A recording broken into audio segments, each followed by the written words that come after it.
Hi guys, and welcome to Suffer the Little Children, the true crime podcast giving voices back to the victims of child abuse and shining a harsh spotlight on the parents, guardians, and caretakers who silenced them. I'm your host, Laine, and this is episode 6, Thomas Valva, part 2. If you haven't yet listened to part 1, you'll definitely want to go back and listen to last week's episode before you proceed with this one. Just to recap, Thomas Valva was an 8-year-old boy on the autism spectrum who lived on Long Island with his father, Michael, an NYPD officer, and his father's fiancee, Angela Polina. Thomas died in January of this year after Michael and Angela allegedly forced him to spend the night in the unheated garage of the family's home on a night when temperatures dropped well below freezing. As we heard in the last episode, Thomas had reportedly endured years of abuse at the hands of his father and his wicked, almost stepmother. My sources for today's episode were the same as last week: Newsday, The Washington Post, Live Science, Wikipedia, The Long Island Press, The New York Times, The Daily Beast, Pix11, Facebook, Twitter, NBC New York, CBS New York, and Patch.com. Once again, I hope you're all staying healthy, safe, and away from other people as we continue to weather this worldwide pandemic. Make sure you wash your hands properly after making a grocery trip, accepting a delivery, even opening a pizza box. Also, if you suffer from anxiety, depression, or any other kind of mood disorder, please make sure you're not neglecting your mental wellness. Therapists and psychiatrists are offering virtual sessions.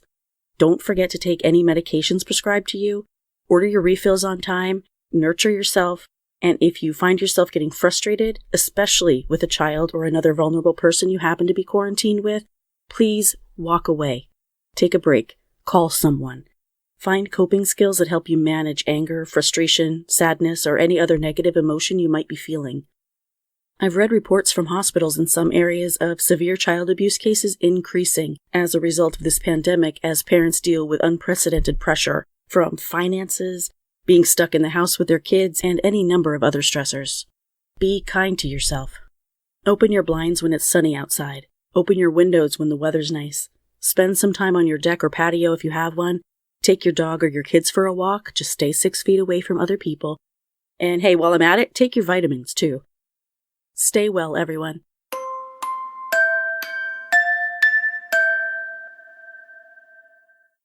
Now let's jump into this week's episode by talking a little bit more about Children's Protective Services involvement with the Valva family. In 2018, allegations of child neglect against Michael and Angela triggered a year-long child supervision program. According to Suffolk County Department of Social Services Commissioner Francis Pierre, quote, orders of protection for the parents to refrain from harmful behaviors towards the children and mandated participation in a positive parenting program had been put in place, end quote. So basically, Michael and Angela were legally prohibited from hitting their children, which, correct me if I'm wrong, but isn't that a law already? After the expiration of the supervision program, Pierre said that the agency investigated additional complaints related to Michael and Angela in 2019. As it turns out, on February 27, 2019, the New York State Office of Children and Family Services received an anonymous tip, detailed in a report later sent to Justina Zubko Valva, Thomas's mother, that stated, quote, for the past week, Anthony, 9, has been coming to school with his clothes and backpack soaked in urine. Stepmother, Angela, and father, Michael, are aware that the child is arriving at school soiled and failed to adequately address the concern. The child's feet and hands are bright red, end quote. Along with this report, Justina also received a letter saying, quote, the investigating district/agency has determined the report to be unfounded, end quote. Suffolk County launched an internal investigation of the Department of Social Services' departmental procedures and actions in regard to Thomas's case after his death. Suffolk County Executive Steve Bellone said, quote, as a parent, I am horrified by what happened to this beautiful boy. As county executive, I want to know if there's anything else that could have been done under existing law to prevent this from happening. Beyond that, I want to know if anything in this case suggests that changes should be made to existing policy or law, end quote. In addition, a task force would be established, according to Bellone, quote, to review all Child Protective Services policies and procedures as they relate to children with autism and other developmental disabilities. The task force will be charged with reviewing procedures for how services are provided to children with autism and other special challenges under current law, determine if the current system leaves children with disabilities more vulnerable, and whether additional safeguards need to be enacted." End quote. Thomas's mother, Justina, who works as a corrections officer on Rikers Island, told the New York Post, quote, "There are so many people responsible for this tragedy. The institutions that are supposed to protect the children protect the abusers." End quote. Unfortunately, after covering as many stories as I have to agree with her. The police worked with the school district, social services agencies, and the FBI to put together the full picture of the past several years in Thomas's life. Justina said that Thomas, quote, "had such an amazing, good heart. Everybody who knew him, they instantly fell in love with him. He was just a joy of everybody's life." End quote. She told another news station, quote, "Thomas was this little 8-year-old boy, my baby, who was always joyful, always stands for the truth, play his cars, read books, loved songs." End quote.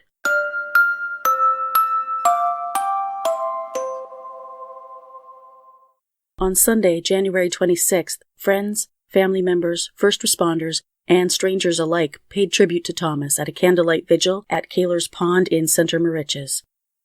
Justina attended with her surviving boys, 10-year-old Anthony and 6-year-old Andrew. All three spoke in remembrance of Thomas. Dear friends, just want to express big gratitude to all of you for showing up tonight to honor my little angel Thomas, to be here to support cause that it's so precious to my heart, to honor his life, and just I'm so grateful for outpouring amount of support, and words can describe that it touched my heart, because I know I'm not alone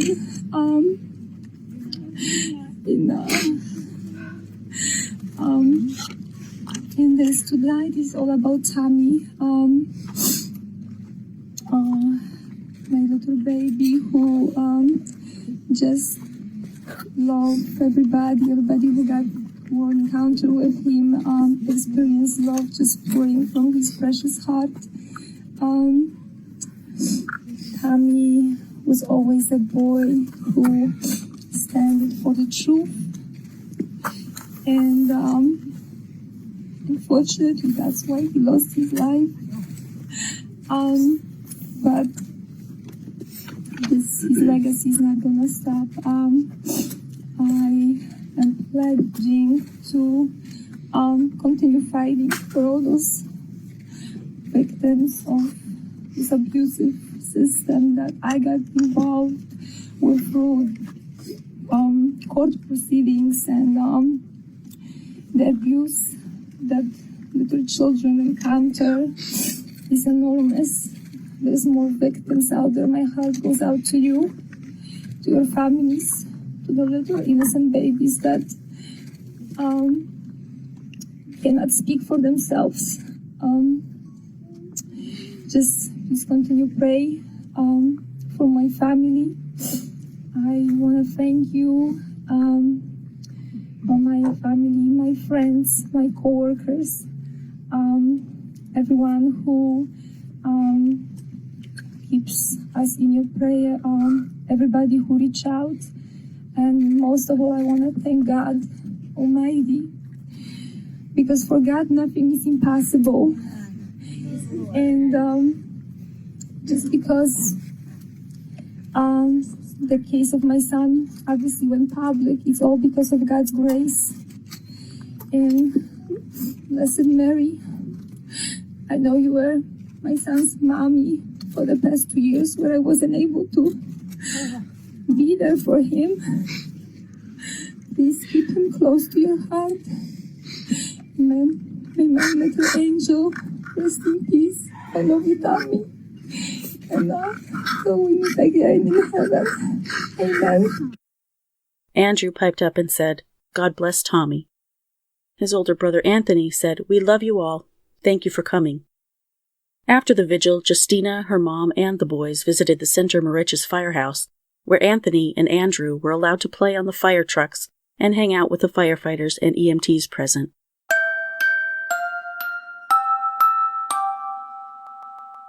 As I mentioned in last week's episode, Justina was granted temporary emergency custody of Anthony and Andrew after Thomas's death.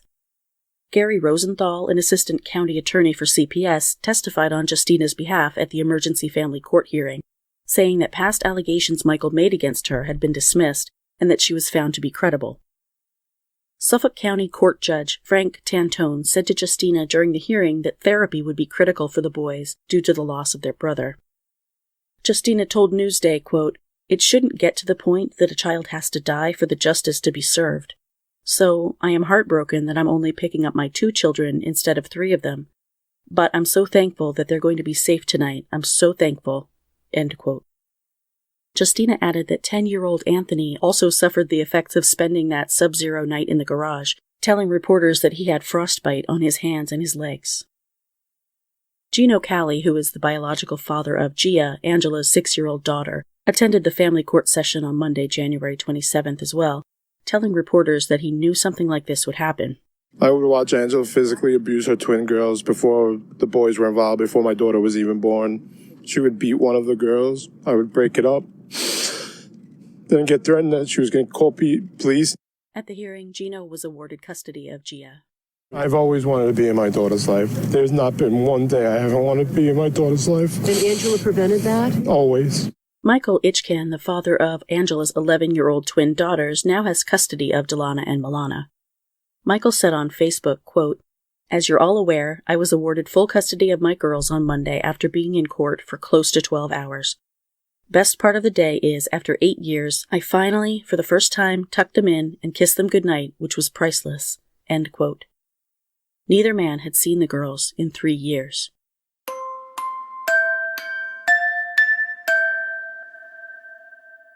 Speech pathologist Kim Taylor, who worked with Thomas when he spoke his first words at almost 3 years old, gave several news outlets interviews about the little boy she remembered well. Quote, "We were really thrilled with his progress. The smiles, he was so happy, he really was." End quote. Kim remembers Justina as a steadfastly adoring presence in Thomas's life, crediting the boy's mother for his progress. Quote, "He was really, really loved. She was an amazing mother, she really was. Just completely involved in their lives, making sure they got the time they needed." End quote. Kim came to the family's home twice a week as part of New York State's Early Intervention Program, or EIP, to help Thomas with his speech and language disabilities.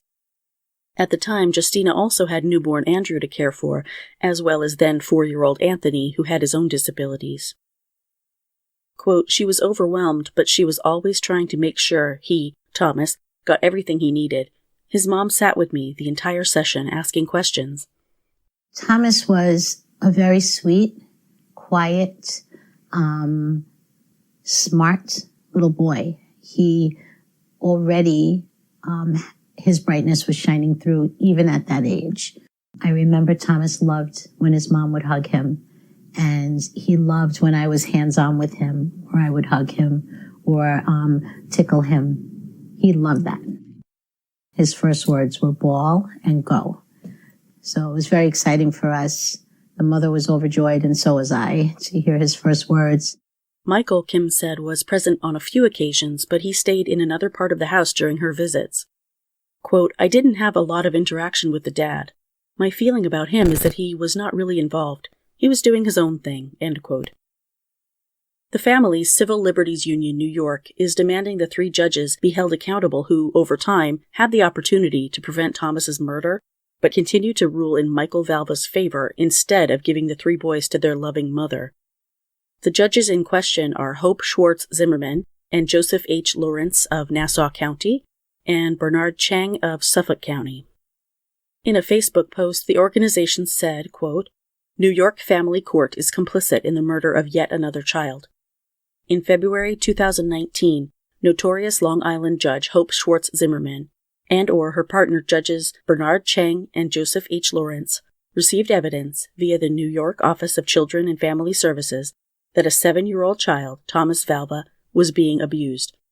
That alleged abuse included complaints that the child was being forced to sleep in an unheated garage by Michael Valva, an NYPD police officer. Judges Zimmerman and/or Chang and/or Lawrence ignored the complaints and granted the cop custody of the children. After describing Thomas's murder, the paragraph continued by quoting Justina, who said, quote, "I am the mother of 3 little children. 2 of the oldest have special needs, who were brutally, immediately, and without any reason, taken away from me by Judge Zimmerman, who completely took away my right to defend myself and my children because I could not afford to hire a lawyer." End quote. Angela's twins are now in the custody of their biological father, Michael Ichkan, and his wife, Lauren, who have 2 young sons together. A friend has set up a GoFundMe to help the girls settle into their new life. They had none of their clothing or possessions immediately after the tragedy. The family will need to move out of their 2-bedroom basement apartment as well, which is insufficient for the couple and now 4 children, and into something more feasible for a family of 6 in order to maintain custody of the girls.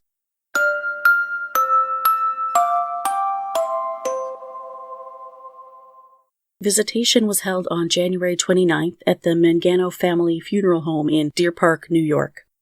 Huge, enormous appreciation to Sal Mangano and the Mangano Funeral Homes for donating Thomas's funeral services to the family.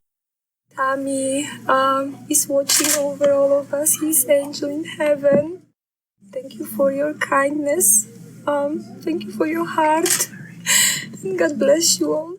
Over 150 mourners, including family members, friends, strangers, and public figures such as Suffolk County Executive Steve Ballone, gathered on January 30th, 2020 for the funeral mass at St. Elizabeth of Hungary Roman Catholic Church in Melville, New York, to say goodbye to the little boy whose mother called him Tommy, followed by his burial at St. Charles Cemetery in East Farmingdale.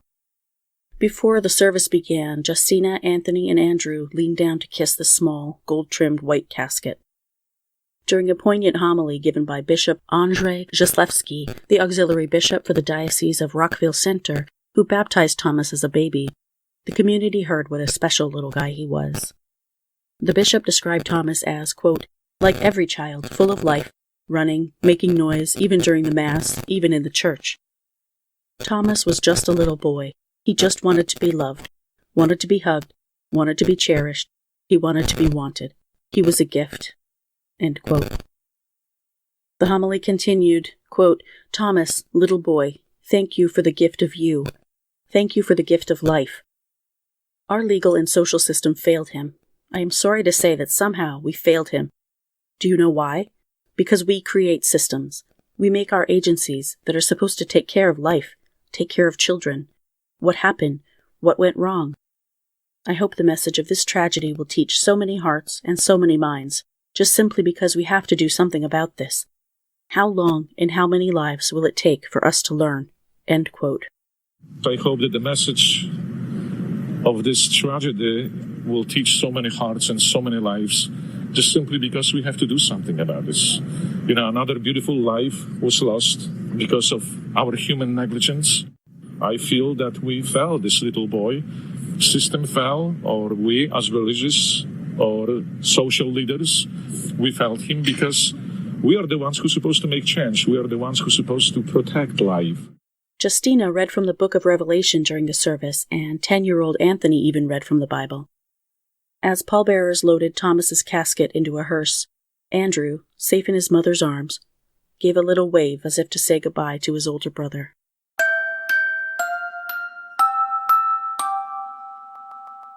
Justina spoke with reporters after the defendant's arraignment on February 6th.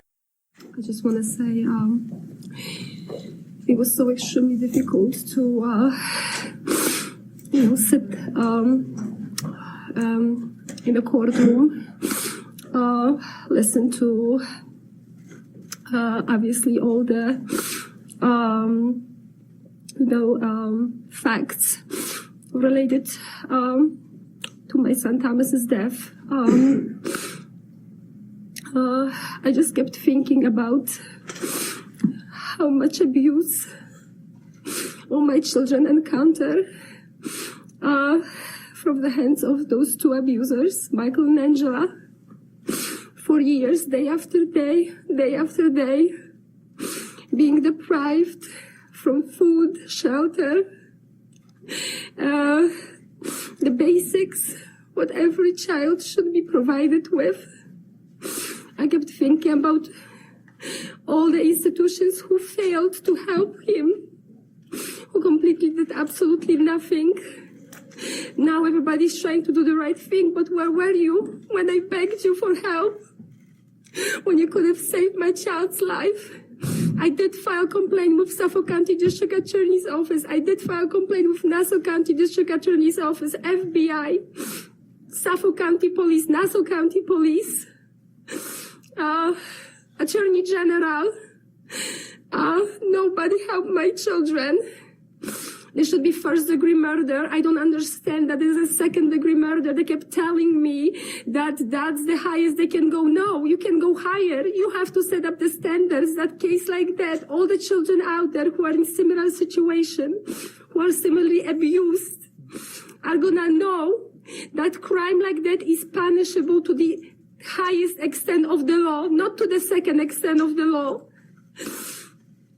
Thomas deserves much more than that. The justice needs to be served. Why all the people involved who knew about this enormous abuse, why they not in jail by now? Why they not being criminally charged? Dana McCabe, attorney for the children, Ethan Hartner, attorney for the children, knew about the abuse. Ethan Hartner is still on the case. Dana McCabe is still on the case. They still keep their jobs. What about the CPS case workers? Michelle Clark, Jennifer Lance, Melissa Estrada, Jean Manteau, everybody involved from Suffolk County, Child Protective Services, all the case workers who were involved, they still keep their jobs. They're not criminally charged. I don't understand that. And we're all paying money from our taxes, and they conduct all those criminal actions against the children. They all involved in murdering my child. All the judges, Judge Zimmerman, Lawrence, Bernard Cheng, they all should be in jail because you are a judge or you have a high power position. It doesn't mean you are above the law. My son stands. What happened to my son is a clear evidence of enormous corruption that's happening in the system. We're talking about a web of corruption between police, DA's office, CPS, attorneys for the children, all those institutions. People involved have Thomas's blood on their hands. They are people involved in my child's death that are walking free. And they should be in jail. And they should not harm any other child. I stand here for Tommy because he deserves justice. And I hope that is gonna bring change. I hope there's gonna be either institution external to oversee all the actions that all those institutions are conducting, especially if it comes to the children. And I pray to God that changes are gonna happen soon, because the children, you see, this case is public, but there are kids out there that are dying every day and nobody knows about it. So pray to God that this is gonna bring changes very soon, because this corruption cannot continue any longer. We need to stay strong and oppose what happened to me, to my children, because as you know, the effects of this abuse are gonna stay with them for the rest of their lives, and nobody's gonna bring the time that I lost with my children. Nobody is gonna bring the time that they lost just to feel safe and happy. So thank you for all the support and love that everybody keeps expressing towards me and my family. Let's let the changes happen. Let's have people in all those offices and institutions who truly care about the children, who are stand for the truth, who oppose the corruption, who fight for children's lives. Thank you again. And please pray for my family. Thank you. CPS attorney Gary Rosenthal said in court on February 10th that caseworkers had visited the boys twice in the previous 10 days at Justina's home in Valley Stream and found an abundance of food and 2 happy boys. He told a family court judge at the hearing, quote, "The boys are doing fantastic under the circumstances with Mom," end quote. Over a dozen of Justina's supporters were in the gallery. Many wore pins with Thomas's photo and blue ribbons, which symbolized child abuse prevention. The hearing on February 10th was requested by CPS and was intended to clarify how often caseworkers should visit Anthony and Andrew, which Justina described as an act of retaliation against her because she blames the agency for Thomas's death, saying prior allegations of abuse against Anthony and Thomas were not properly investigated. Justina told the judge, quote, "CPS is just looking for another way to have supervision over my kids, to try to falsely accuse me," end quote. She told the judge that the children are improving and said that Anthony has gained 6 pounds since they began living with her and that he and Andrew had returned to school. A court-appointed attorney for the boys named Ethan Halpern backed Justina up, telling the judge that the boys are doing well and that Justina had been very cooperative. Justina's supporters in the courtroom applauded when Judge Frank Tantone ruled that there was no reason to increase CPS oversight of the family. Finally, a judge in this case who recognizes a good parent when he sees one. Justina appeared in court again on Thursday, February 13th, this time staring down the 2 people who allegedly murdered her son. The accused murderers appeared before a family court judge on allegations they abused the other 5 children who lived in the home. Lawyers for CPS testified about how well Angela's 3 daughters were doing in the custody of their biological fathers. The 3 girls have also returned to school. Angela did not ask for visitation with the girls during the court hearing.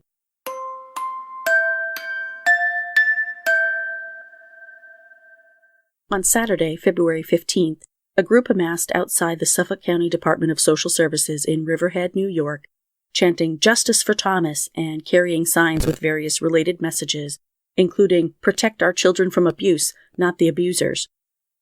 Justina was among the group, along with the organizer of the rally, Dina Marie Marazzo of the Take Action, Justice for Thomas Facebook group, and Marie Goldsberry, the organizer of a GoFundMe campaign benefiting Justina. Dina said, quote, "We are rallying to change a broken system at CPS. Justina is here, and we are here to support her. We are not going to let this be swept under the table. We are not going to stop until the system is fixed," end quote.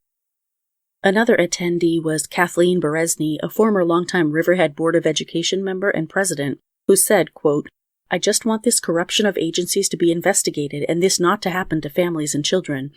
It is horrific what Thomas went through," end quote. At the rally, Justina spoke exclusively with Patch.com. She said, quote, "We definitely want to raise our voices in stopping the corruption, to move forward as well to make the changes necessary to make sure that other children who are victims of this system are going to receive justice, are going to be safe, are not going to be abused anymore. This cause truly touches my heart because the death of my son Tommy could have been preventable.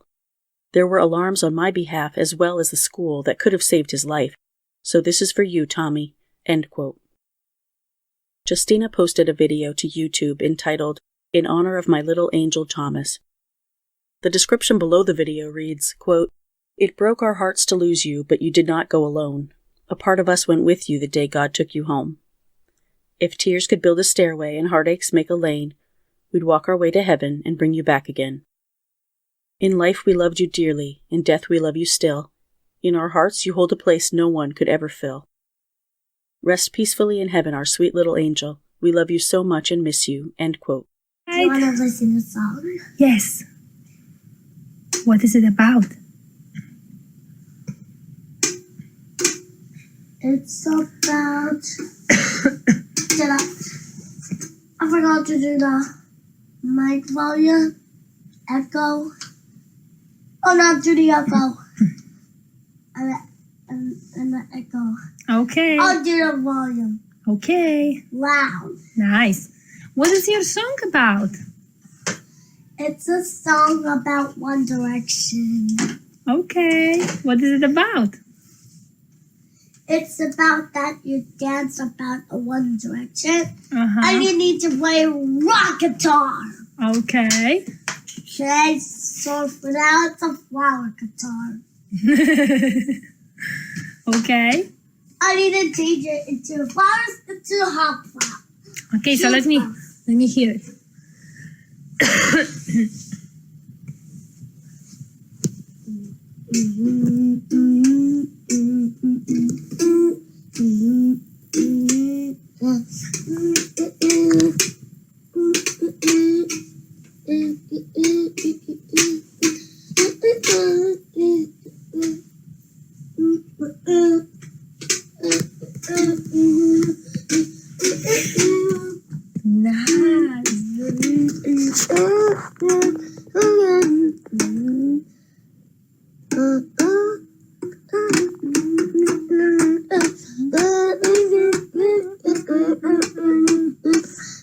Just use the words.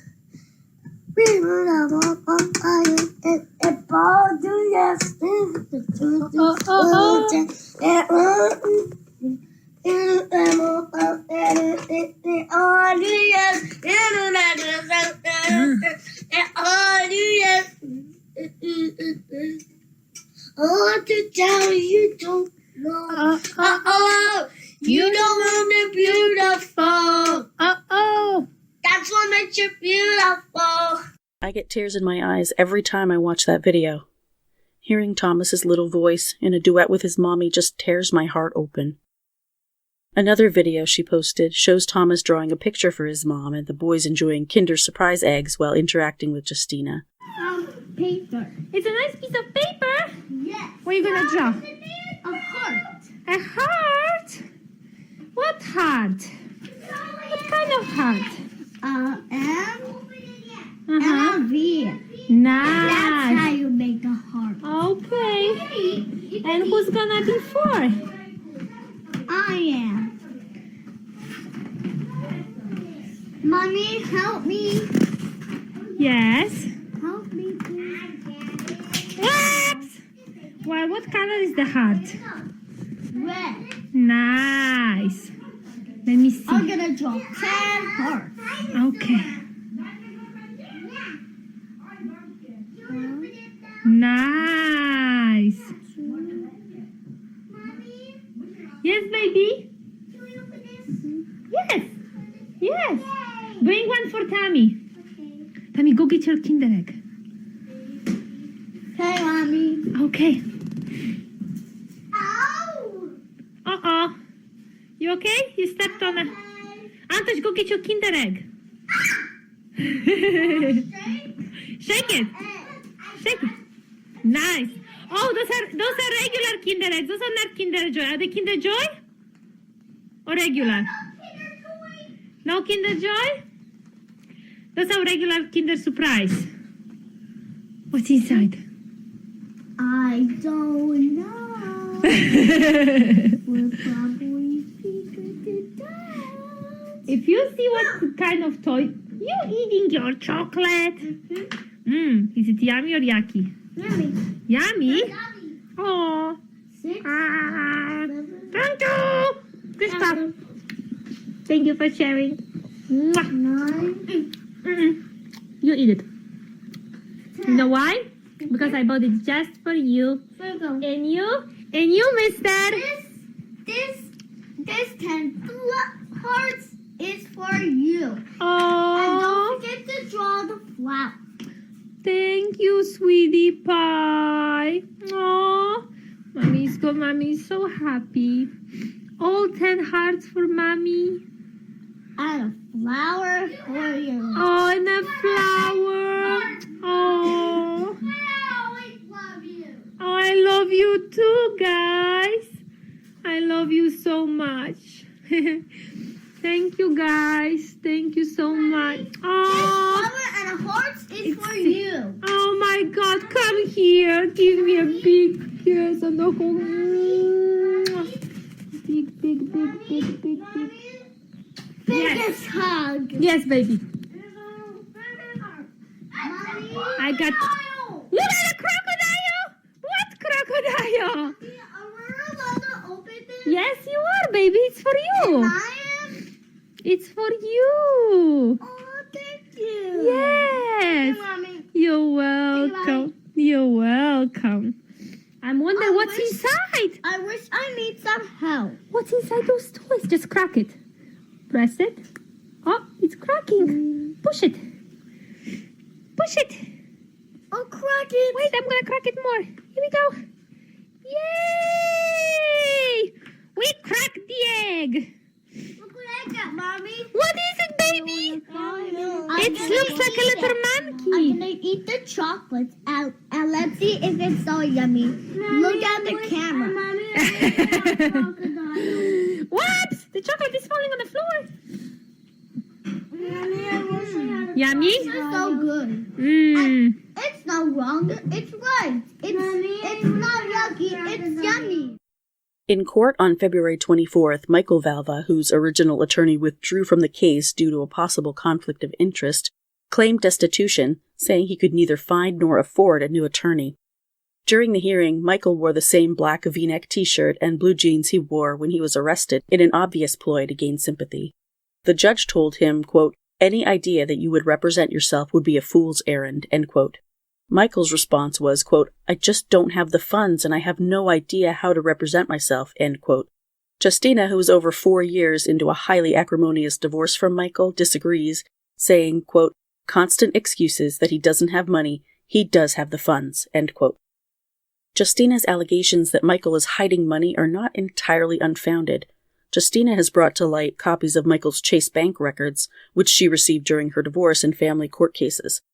The bank records reveal several large deposits from unknown sources being made into Michael's accounts as far back as 2017. Some of these deposits were made at ATMs. These deposits are highly concerning because they can't be explained away as income from Michael's job as a transit cop. Justina has said that she fears the boys were being sexually abused.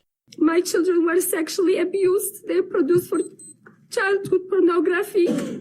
Why nobody is talking about it? There's so much evidence in this case. The father receiving thousands and thousands of dollars a month, 30 to 130,000 a month in deposits from unknown sources.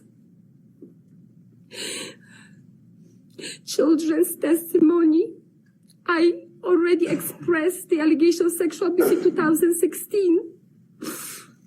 I filed police reports. The specimen wasn't even tested, wasn't even sent to the lab because I was told by Detective Salazar that it was too expensive to test it. Michael reportedly received a letter from the city of New York declaring him AWOL from his employment as transit officer, which, according to his former attorney, means he is virtually penniless. This made him eligible for a court-appointed lawyer, which outraged Justina. Court-appointed private attorney that obviously, as the taxpayers, we all pay for the attorney appointed to the murder of my son, and that's not acceptable.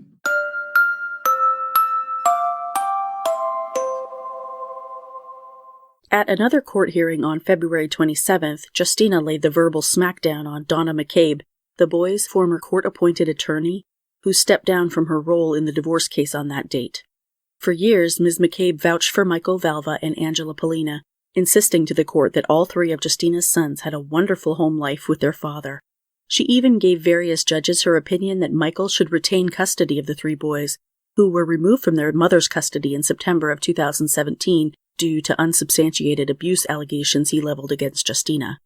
The whole time, Ms. McCabe advocated for Michael to have full custody of the boys, which was not her job, for the record. Her job was to advocate for those boys, not for their father. But the whole time, red flags were popping up left and right that Ms. McCabe flat out ignored.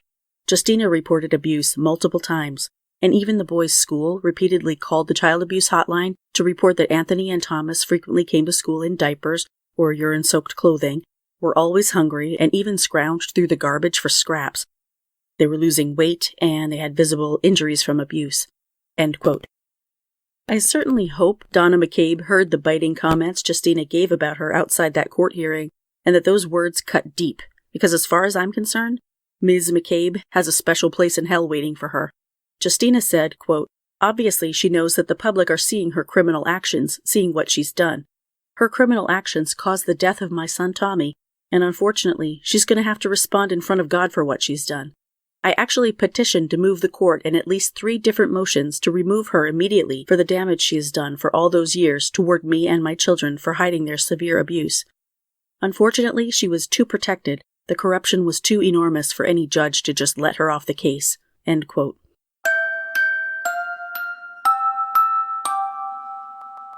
On Sunday, March 1st, hundreds of blue-clad supporters gathered at A.J. Hendrickson Park in Valley Stream, New York, for the Justice for Thomas walk.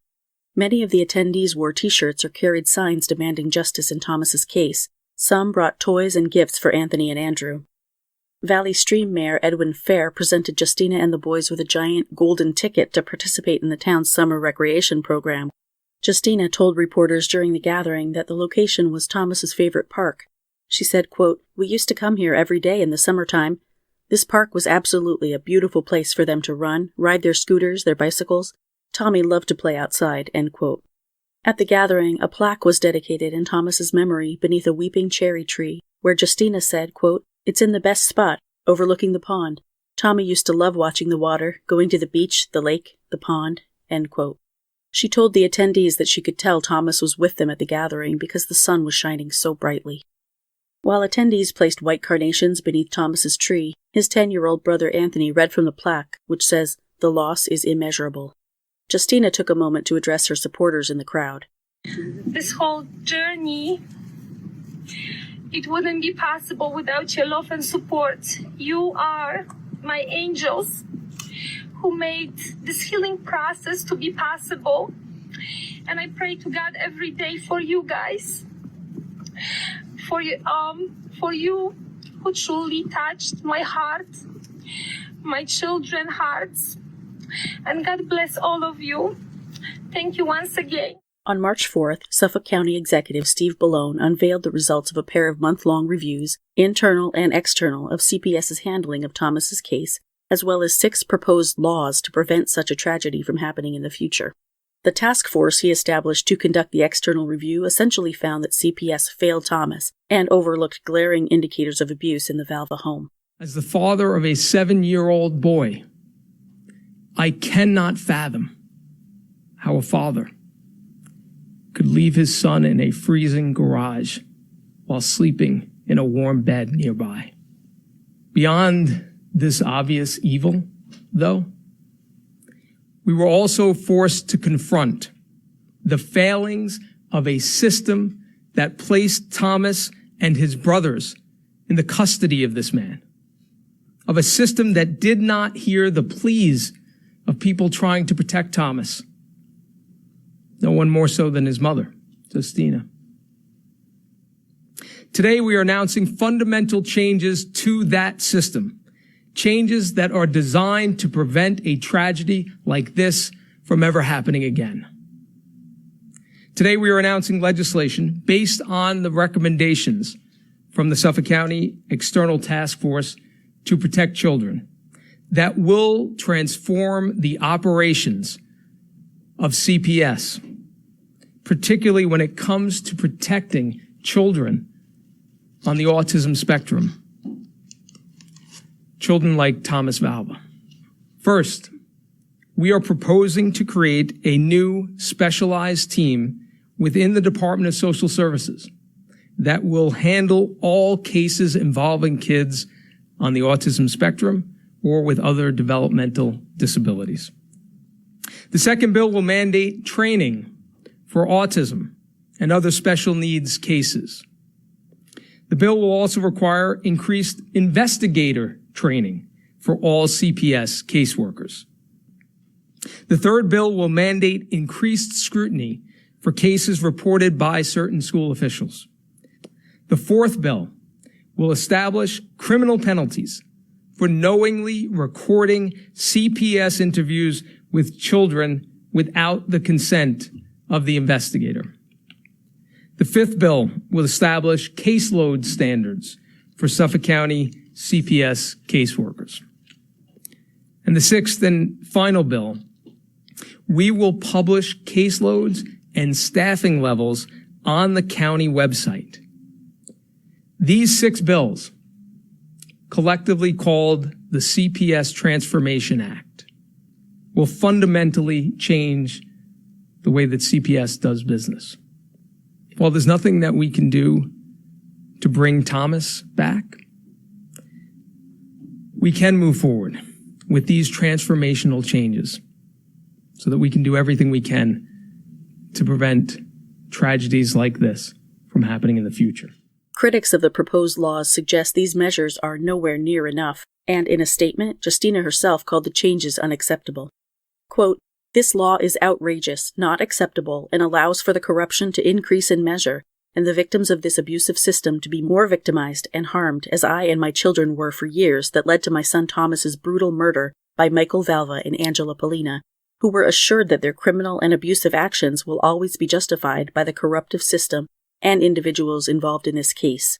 The corruption is not going to stop if the individuals who were involved in purposely hiding the severe abuse of my children and me are not going to be held accountable for their criminal actions to the highest extent of the law.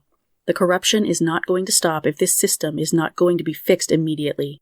The CPS caseworkers, attorneys for the children, forensic evaluators have to wear body cameras during all their interactions with the children and parties involved. The court proceedings should be video recorded to avoid manipulation with the court transcripts and fight the corruption in the justice system. Those are the basic steps that will initiate the fight against this enormous corruption and will protect the children and all the innocent people involved." End quote.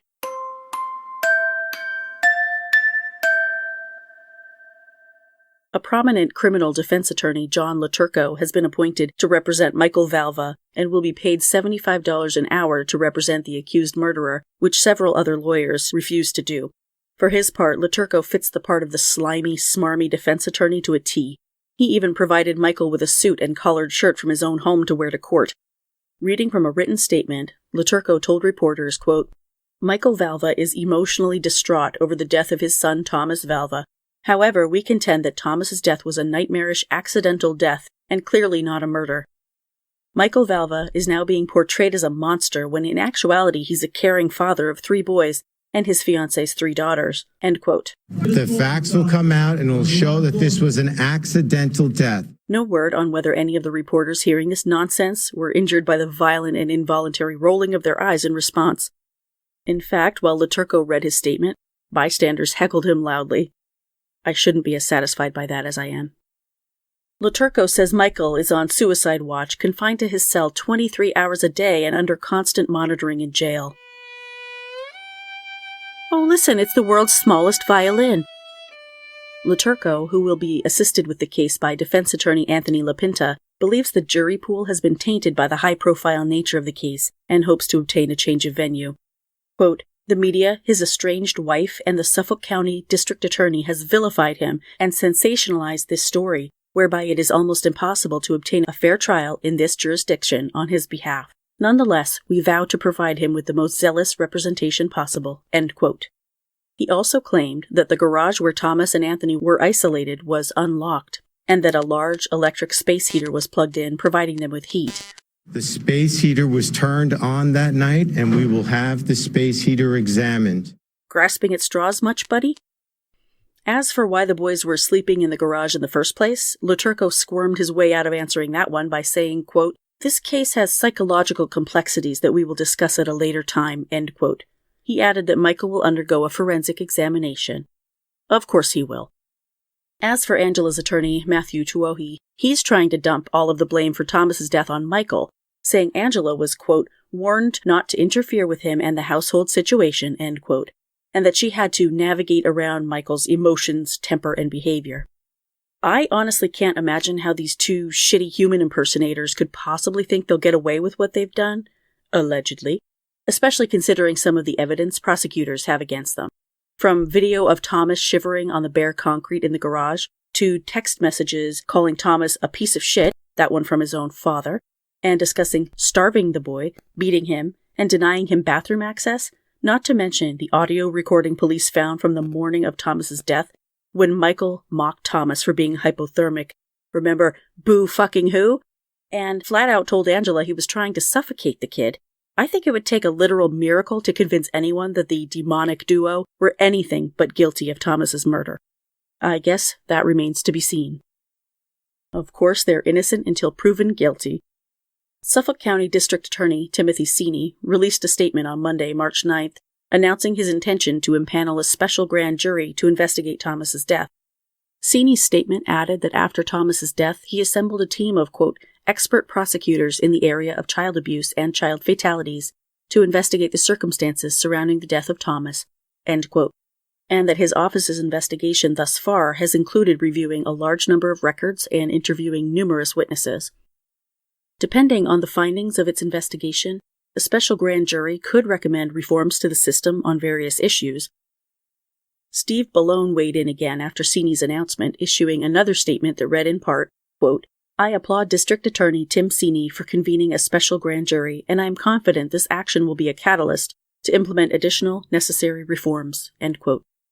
In response to the utter bullshit being spouted by Michael's attorney LaTurco, Justina uploaded 2 more videos to YouTube in which she questioned her 6-year-old son Andrew about the conditions in Michael and Angela's home, including whether or not the garage contained a space heater, how the boys were punished, for what infractions, and if Thomas and Anthony had any visible injuries. This sweet little guy had plenty to tell her. Just a question, because I'm trying to figure this out, and really, it's hard for me. What? You remember when in old house, right? Yeah. You had 2 floors, right? Downstairs and upstairs. No, 3. Basement. Oh, the basement was there.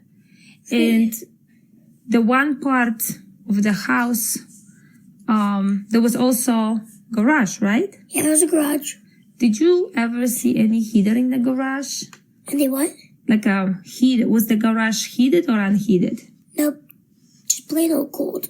It was cold? Yeah, so let's say, it was like snow in there. But instead there was no, so it was just really cold.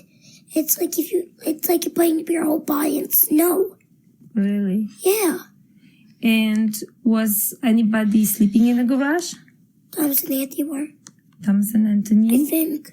Was the garage door, you were able to go inside the garage and out, or was the door locked? Well, sometimes the door was locked. Sometimes it was locked? Yeah, when Mom and Dad left, Anthony and Tom was alone in the garage.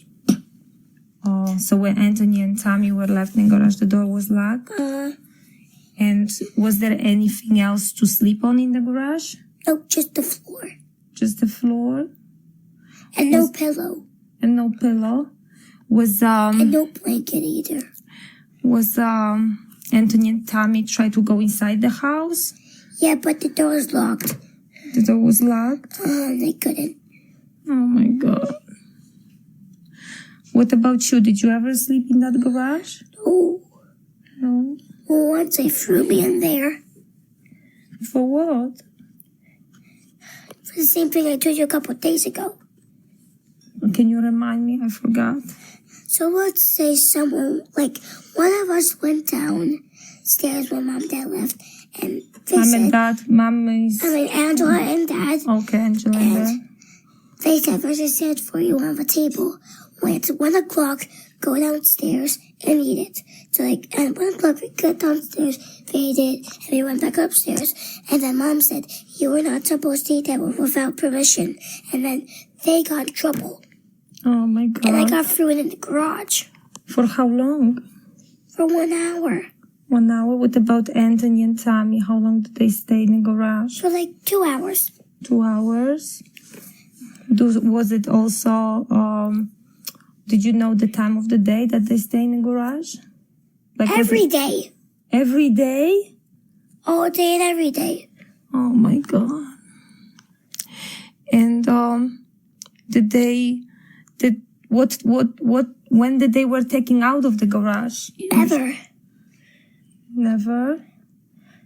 So was there any bathroom in the garage? No. So where did they go pee-pee and poopies? I don't know. Was there anything else was there any other reason why Dada and Angela put Anthony and Tommy in the garage? Well, because they kept on peeing themselves. Kept on peeing themselves? Yeah, because in the middle of the night they had to go pee. Okay. And Mom and Dad wouldn't allow them. Oh my God. Okay. And then they kept on peeing in their pants because they weren't allowed to go in the middle of the night to the bathroom. And once I had to stay up all night just in the bathroom just to brush my teeth. Why? I had to brush my teeth. I didn't brush my teeth, and I had to. And I almost stayed in the bathroom for like 3 hours when everyone was sleeping. But who you had to stay in the bathroom? Until I was finished brushing my teeth. Who said that? Angela and Dad. Angela and Dad? Oh my God. And so was anybody, was Anthony and Tommy try to ask for help, call, or when they were inside the garage, did you hear them? Yeah. Sometimes they were crying and they said that they really had to go pee. Okay. And what happened that they couldn't go inside the house? They had to hold their pee in. They had to hold it? Sometimes Angela and Dad stayed out all day. And Auntie Thomas stayed home. With the door locked. With the door locked? So they weren't able to get out from the garage? No, but they had to hold their pee in all day until they came back home. Did Anthony and Tommy said about this to anybody in school? No, because then they would be punished for like 3 days. And what would be the punishment? What will happen to them? Staying in the room for 3 days, not going to be nodding and not doing anything. Mm-hmm. Getting slapped in the butt. Slapped in the butt? Would it hurt? Did you see anything on Anthony and Thomas's body that show bruises, boo-boos? Almost everywhere. Almost everywhere? Like when Dad beat them up, they had like this little thing on their head right here. Yeah. It was bleeding, and they had put a Band-Aid on it. And Thomas, like around right here, it was like this big. Okay. And Thomas said something. Whose head was that? That was Auntie's. And Thomas said like something right, Mom. And Thomas said something like right here. I was playing also too. And what happened to him when he had a bruise here? Well, I'm not quite sure. I didn't see what happened next after that. Was he crying? Yeah. Did it hurt him? Did he go to the doctor? No. No doctor? No. When Tommy and Anthony were in the garage, did they get any food from Dada and Angela? Only once a day. Only once a day? And what was the food? What did they get to eat? Just a sandwich, that's it. Just a sandwich? Were they saying that they stated that they were hungry? Yeah. So when they were in the garage, were you able to go and visit them, or you couldn't? No, I couldn't. Why? Because they'll get trouble. Too. Get trouble too? Did you ever see Anthony and Tommy on a video camera from inside the garage? Well, there was cameras in the garage too. There were cameras in the garage? There was one on the ceiling and one like by the doorsteps. Okay. So when Anthony and Tommy were coming from school, they had to go in the house and then go in the garage. They gotta go where? They had to go in the house to get through and then go in the garage. But for what? What was the reason that they have to go in the garage immediately? Because they kept on peeing in their pants. Oh, God. But did they have accidents in school? No. So why? So if they didn't have accidents in school... That's because we go to the bathroom at school. The teachers allow them. Okay. And what happened at Dada's house? The opposite. The opposite? You're safe now, Andrew. Justina, who, in my eyes, is an absolute legend and a legit hero, has gone all the way to the top in every possible way in her attempts to save her sons, dating back to well before Thomas's murder. She wrote to U.S. Attorney General William Barr seeking help in her case. She wrote to President Donald Trump and New York Governor Andrew M. Cuomo. She filed complaints with the U.S. Attorney's Office against judges and lawyers in her divorce and family court cases. She filed complaints with the Suffolk County District Attorney's Office alleging police misconduct. She filed a complaint with the Nassau County District Attorney's Office. She's been nothing short of a pit bull with lockjaw, and I'm truthfully amazed by her tenacity and perseverance. I can't say this enough. I'm in absolute awe of Justina's commitment to creating actual, meaningful changes in the systems that were supposed to, but clearly didn't, protect Thomas. Her strength and ferocity have made her a role model for all of us to follow in this never-ending fight against child abuse and injustice. The last clip I'd like to play is another video from Justina, who uploaded this to YouTube on the 1-month anniversary of Thomas's death. Hearing Andrew and Anthony talk about how much they miss their brother is just one more gut-wrenching reminder of why we can never stop fighting to save kids like Thomas. Tommy, I wish you were alive.